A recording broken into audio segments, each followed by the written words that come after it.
Hello everyone, I am Demented Kirby, and welcome to my channel, the Commander Tavern.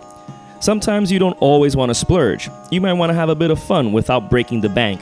Not everyone has deep pockets, and that's okay. All are welcome in the Commander Tavern. That's why this episode of the Brewery contains a special segment titled Happy Hour, where it's going to focus on a solid Commander deck on a budget. Today's Happy Hour special is Mazirek Kraul Death Priest. As of recording this video, the total cost of this deck is $39.83. That's right, less than $40. This is also a particular deck list for Mazirek that I designed, so changing its contents will undoubtedly change the price. Therefore, I am going to discuss some key cards and interactions in this deck tech, and I will afterwards show the total accounting of the deck. It's important to know which expansion the card was printed in, since that affects the market price. All these prices were obtained via scryfall.com, which in turn obtains its prices from tcgplayer.com. Mazirek Kraul Death Priest is a 2/2 legendary insect shaman for 3 black-green that has flying and a very interesting triggered ability.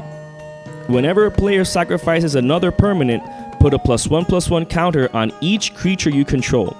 This ability is amazing in multiplayer Commander games, since you have other players' sacrifices trigger Mazirek and not just your own. For example, whenever a player cracks a fetch land, all your creatures get a ++1 counter.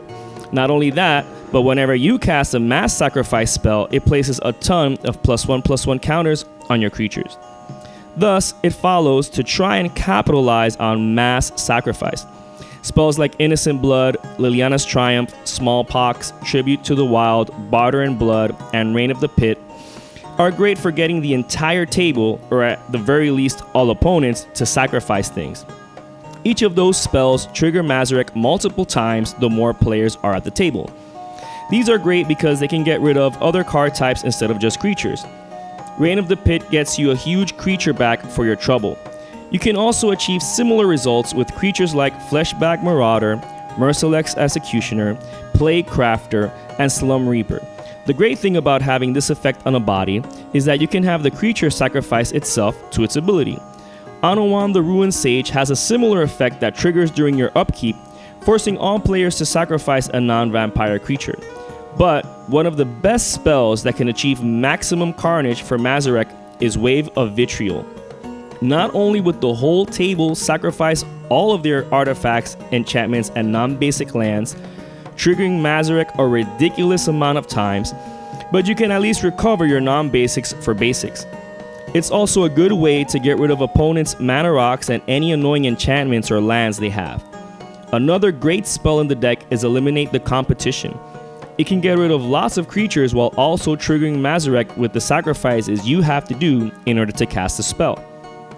The deck also runs targeted removal synergistic to triggering Mazirek. Blighted Fen is a land you can sacrifice to force an opponent to sacrifice a creature.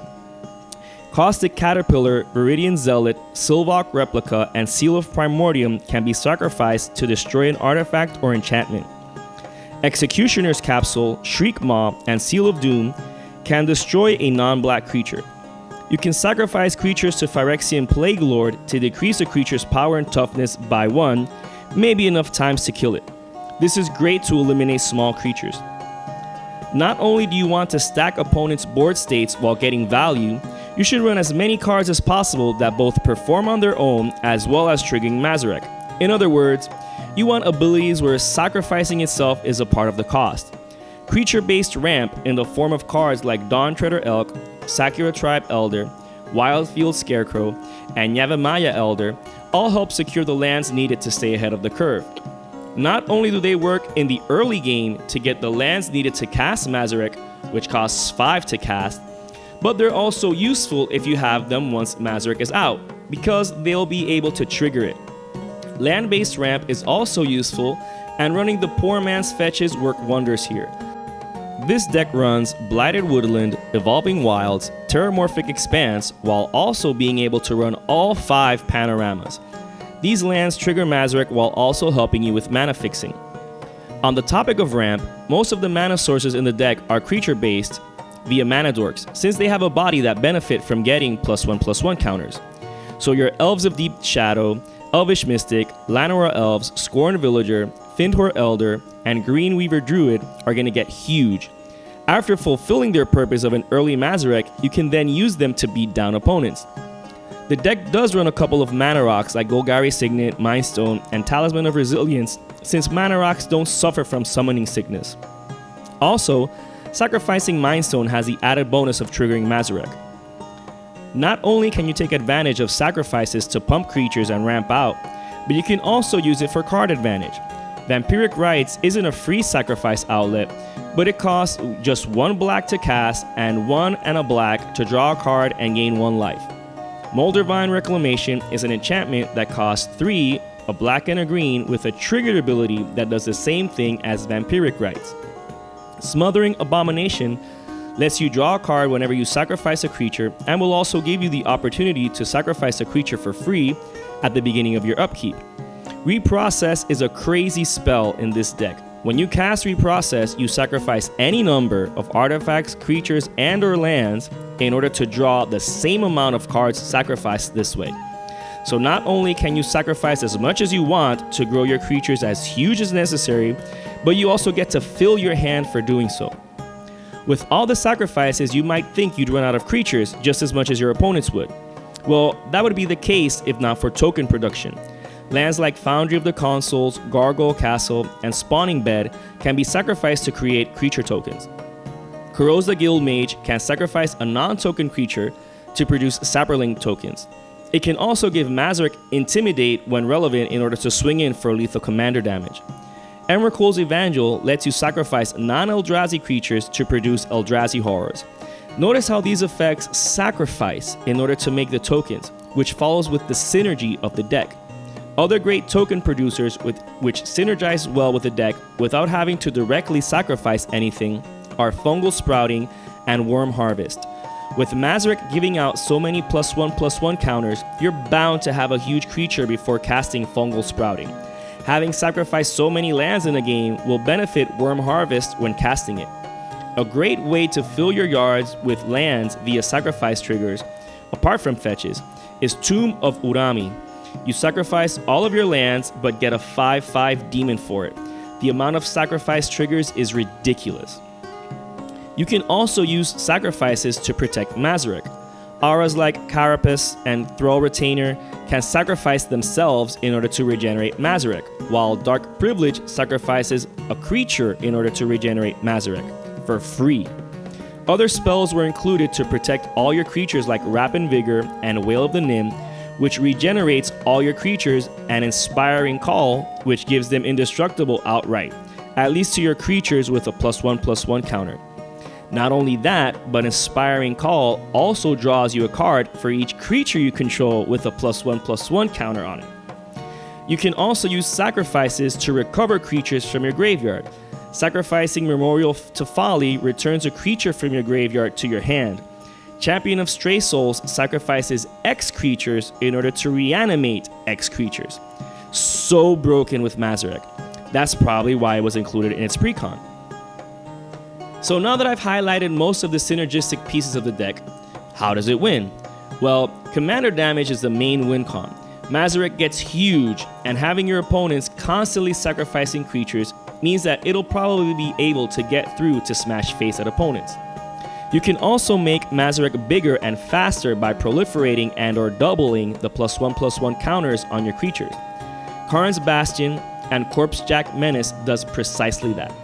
You can also enchant Mazirek with Fallen Ideal and sacrifice creatures for free to pump Mazirek even more, since it gets +2/+1 for each creature sacrificed on top of the +1/+1 counter it gets.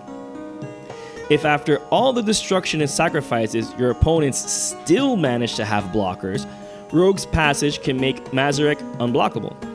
If you're still unable to win via combat damage, then you can just fling huge creatures at opponents with Jared, Golgari Lichlord, something that also triggers Mazirek. You can also kill all opponents at the table by sacrificing enough creatures while having Vindictive Vampire in play, which also drains opponents for 1 for each of your dying creatures. In a pinch, a huge Triskelion could also potentially ping opponents to death. This brings me to another point. The deck might cost less than $40, but you can still win via infinite combo. If you possess a mastery of the stack, then creatures with persist become immortal with Mazirek in play. Here's how it works. Let's take any of the 3 creatures with persist in the deck: Lesser Masticore, Putrid Goblin, and Eerie Oofs.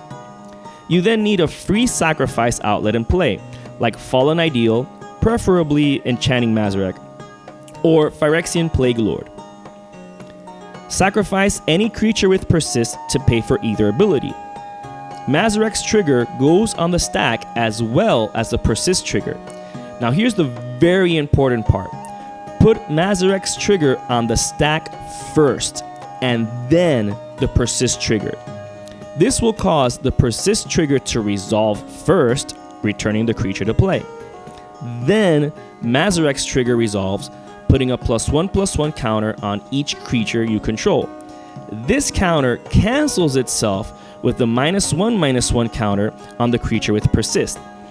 Since the creature with persist will no longer have a -1/-1 counter on it, you can rinse and repeat. This loop can go infinite for as long as you want, giving you as many +1/+1 counters on your creatures as well as infinite death triggers.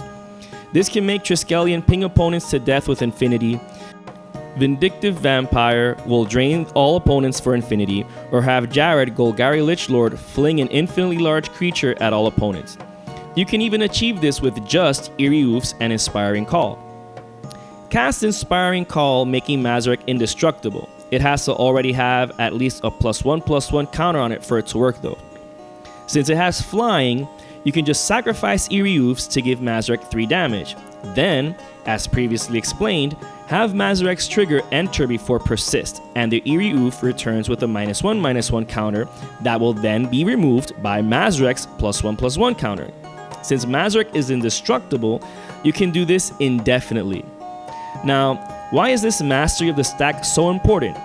Well, if you have the persist trigger resolve after Mazirek's trigger, then all of your creatures get the +1/+1 counter while the creature with persist is still in the graveyard. After all your creatures get their +1/+1 counters, persist resolves and the creature returns with a -1/-1 counter on it, and the stack is now clear. So unless you give it a +1/+1 counter some other way, it stays with the -1/-1 counter on it, useless to continue the infinity loop. The rest of the cards in the deck are for support, and because they're just plain good in the deck. Centaur Garden is a land that can sacrifice as a sorcery speed Giant Growth in a pinch. It triggers Mazirek while also pumping a creature +3/+3, preferably Mazirek for the win. Palace Siege is used in cons mode in order to get a creature back to your hand from your graveyard, especially useful for creatures that sacrifice themselves for value. Elixir of Immortality can just shuffle your whole graveyard into your library for more grindy games, or if you need to respond to graveyard hate. Armorcraft Judge can draw you a ton of cards while also being a body to carry +1/+1 counters. Trading Post does it all. Token production, card draw, and sacrifice all in a single card. Shared Summons is an instant speed combo tutor. You can use it to tutor for Phyrexian Plague Lord and any creature with persist, all at the end of the turn before yours. As for the rest of the lands, the mana base, Tainted Wood is a very cheap land for the deck that is essentially a typeless Bayou when you have a swamp in play. Golgari Guildgate enters the battlefield tapped, but it provides black or green for cheap. It's also only the second land that enters the battlefield tapped out of every other land in the deck, so it's not really going to screw you over. And the rest of the deck is just 9 forests and 9 swamps. As promised, here's the accounting for the entire deck. As previously mentioned, these are the prices per exact printing of the card as the recording of this video. This is also assuming obtaining the basic lands for free, which isn't beyond the realm of possibility since some LGSs and players tend to give away any extra basics they have. Any additional costs like shipping, taxes, etc. have been ignored.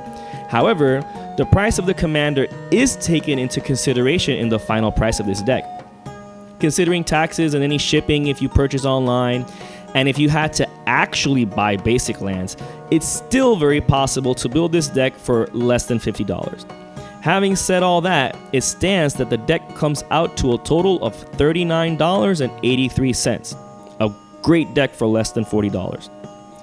This deck is tons of fun to play and very strong in a budget pod. If your playgroup is on a tight budget, then this is definitely a powerhouse of a deck. If that's the case, then I hope I have inspired some of you with this spicy brew. Thanks for watching this happy hour segment of The Brewery on the Commander Tavern. I am Demented Kirby, and happy brewing.